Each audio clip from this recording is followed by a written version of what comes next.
Hi, Jen from Jen Michelle Coaching here, and today I want to talk about why they come back. This is the sort of elusive phenomenon that we've all dealt with, where once we have chosen to really move on, the very thing that we let go of makes its way back. So today I want to talk about why they come back and go a little bit deeper into this topic. For those of you new to my channel, I would love to invite you to subscribe. I release a video weekly. So number one, it's kind of like the classic power play, right? In a sense, where you got over him, you lived your life, you put the focus on yourself. Now you exude an air of confidence, of freedom, of self-acceptance, and now you are extremely attractive. And so this is something that we've all faced most likely on one level. Whereas when we really want something back and we really want something to work out, it's very hard to get to this state.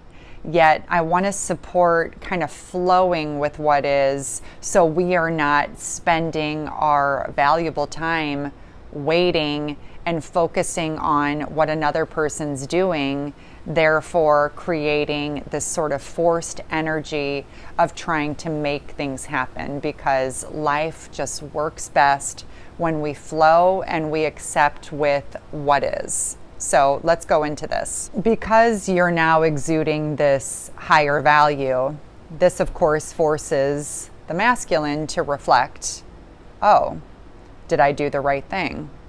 He sees your value at a higher level. Now he's questioning himself.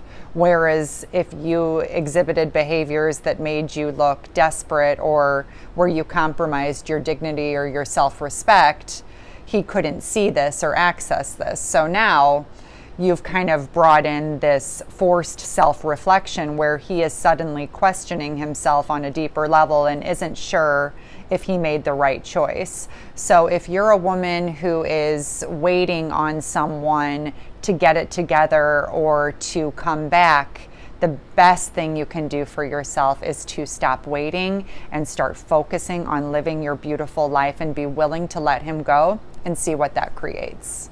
Number two, only you will know when he does come back if reopening that door is the right decision for you. But if you take time to turn inward and really direct the focus on yourself and making your own happiness and your own well-being a priority, you'll be able to make a decision from a much more authentic space inside of you. You won't just be making it in this sort of reactionary way because you feel lonely or you feel scared or you got to take what you can get. You'll be able to access a deeper wisdom because you'll be able to see, well, wait a minute, I've spent X amount of time on my own. There's some things that I can now see that weren't good for me in the relationship. How do I want to move forward? Do I want to reopen this door, or do I want to invite something new in? And this is really only a question you can answer.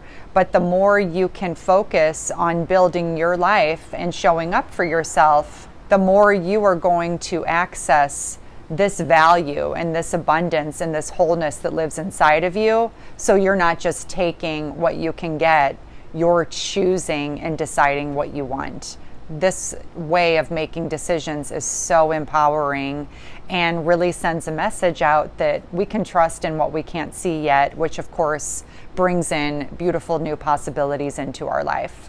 Number three, the third reason a man often comes back is because he realizes the grass is not always greener.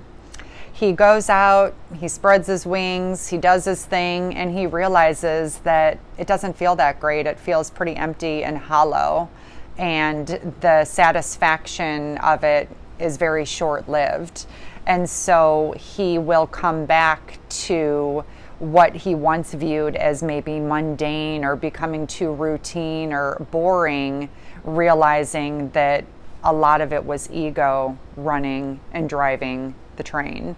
And so this grass is always greener is a phenomenon that has a lot of truth to it. People realize that it's not what it was cracked up to be and then crave the very thing that they let go of. And the best way you can allow a man to access this and to find this in himself is through giving him space.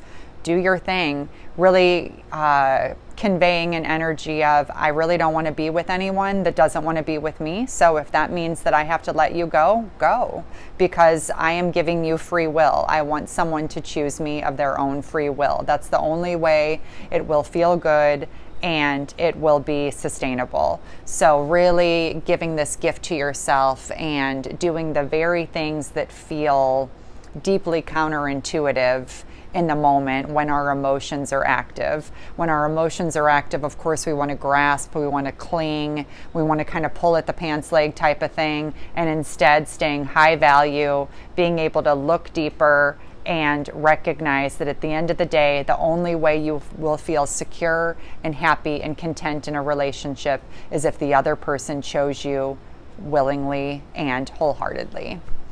I hope these 3 tips are helpful to you, and if you're going through anything like this, please check out my site, jenmichellecoaching.com. I have a program on this called Attract Your Ex Back, and this isn't just to attract your ex back, and it's not strategy or anything that isn't high value and rooted in authenticity. This program is about being the best version of yourself and giving you tools in communication and ways of showing up that invite this new possibility in with someone that has been unsure about you. So check out the details below in the video description, and I will see you all next week. Have a beautiful day.